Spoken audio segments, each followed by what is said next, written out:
Bienvenidos a Construyendo a Chispas, el blog ahora en vídeo. En este vídeo vamos a ver cómo generar números pseudoaleatorios en Arduino. Un número pseudoaleatorio, a diferencia de un número aleatorio, que es aleatorio, un número pseudoaleatorio está generado por una función a la que se le pasa un número como parámetro, que es la semilla, el número semilla, y a partir de este número semilla genera una cadena de números que se comportan como si fueran números aleatorios, con la única diferencia de que no lo son. Que si siempre pasas la misma semilla, siempre obtienes el mismo listado de números. Realmente esto en algunos casos es una ventaja, en otros es un inconveniente.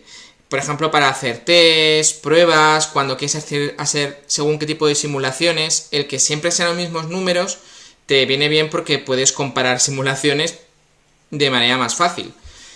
Su desventaja, bueno, que hay casos en los que puedes requerir números aleatorios o números que no se puedan predecir de ninguna manera por ganar seguridad.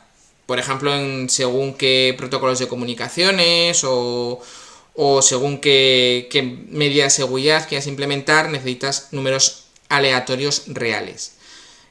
En este vídeo vamos a centrar en los pseudoaleatorios, que en Arduino son muy sencillos porque se basa básicamente en el uso de dos funciones, la función randomSeed y la función random, ¿vale?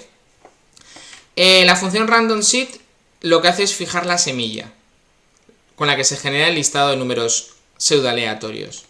Y la función random le dices, bueno, genera un número que vaya, tiene dos versiones.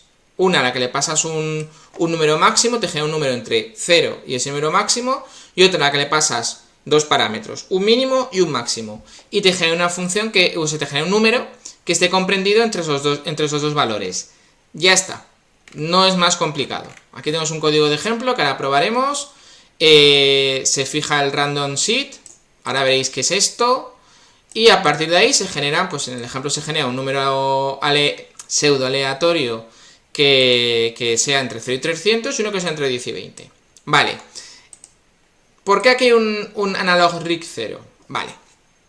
Pues claro, si queremos que no siempre sean los mismos números, por ejemplo, imagínate que estamos implementando, yo que sé, un juego en Arduino, ¿vale? Un juego de lucecitas, algo que queramos que parezca que es aleatorio. Y siempre inicializamos randomSeed con el mismo valor, siempre tendremos los mismos números, con lo cual el comportamiento siempre será el mismo.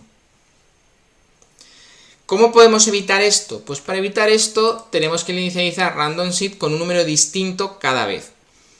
En los ordenadores, por ejemplo, esto se hace pues tomando el número de milisegundos que han pasado desde el 1 de enero de 1970. Es un ejemplo. Para eso necesitas tener un RTC, lo que se llama un reloj de tiempo real, ¿vale? No tenemos eso en Arduino. En Arduino, siempre que inicias la placa, todos los contadores de tiempo están a 0. De hecho, el contador de tiempo es desde la última vez que se ha iniciado la placa.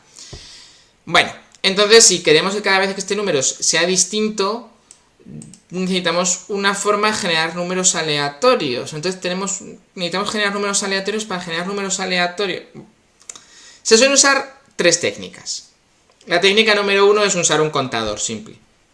Cogemos un contador, lo guardamos en la EEPROM, que ahí se conserva el valor, sumamos 1, iniciamos el randomSeed, y la siguiente vez que se reinicie la placa, cogemos ese valor de la EEPROM, le sumamos 1 y lo usamos como semilla.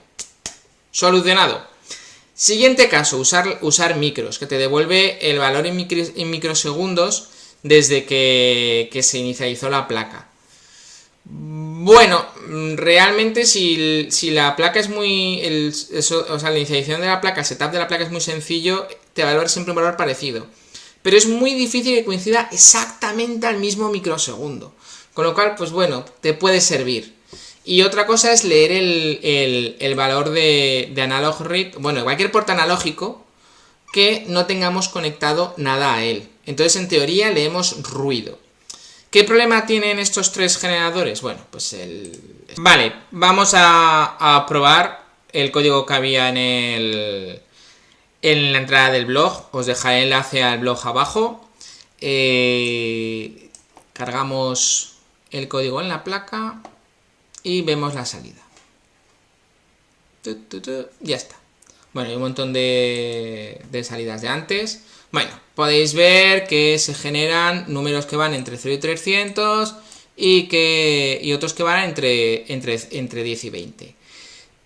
Ya está, no es más complicado, es muy sencillo y como ya digo, tampoco hay que preocuparse mucho de si son números pseudo aleatorios, porque en la mayor parte de los casos esto funciona. Hay muy poquitos casos en los que esto no se puede aplicar. Eso ha sido todo en este vídeo. Links en la descripción, más información en mi blog. Si te ha gustado sígueme, bueno, todo eso que ya sabéis y nada, un saludo.